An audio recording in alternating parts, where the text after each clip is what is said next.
আসসালামু আলাইকুম, আশা করি সকলে ভালো আছেন। দেখতে পাচ্ছেন এই বাইকটা হচ্ছে ইয়ামাহা ফেজার। তো অ্যাকচুয়ালি ইয়ামাহা ফেজারের সামনের কিটগুলো কিন্তু এরকম থাকে না। তো দেখতে পাচ্ছেন সাইডে কিন্তু R15-এর কিট, ফার্স্ট ভার্সনেরটা। আর ব্যাম্বোর মাস্টার সিলিন্ডারও লাগানো আছে। তো এই হচ্ছে বাইকটা। আর এটার সাইড কিটের জন্য কেমন লাগছে অবশ্যই কমেন্টস করে জানাবেন।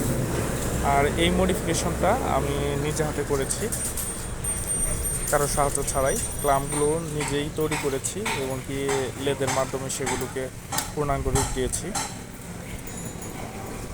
তো এই মডিফিকেশনটা কেমন লেগেছে অবশ্যই কমেন্টস করে জানাবেন। আর এই বাইকটা আমি দীর্ঘ 7 বছর চালিয়েছি। খুব ভালো পারফরমেন্স দেয় এবং কি ব্রেকিং, সেন্টার অফ গ্র্যাভিটি খুব ভালো এই বাইকগুলার।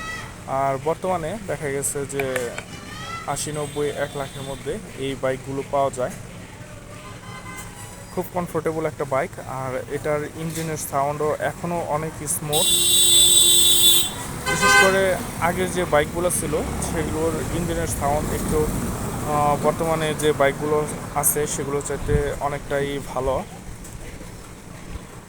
আর পিছনে একটা চাকাও লাগিয়েছিলাম আমি লাস্ট বিক্রির আগে। আর এই বাইকটা কেমন লেগেছে অবশ্যই কমেন্টসের মাধ্যমে আপনারা জানাবেন। তাহলে ভালো থাকবেন, ধন্যবাদ, আল্লাহ হাফেজ।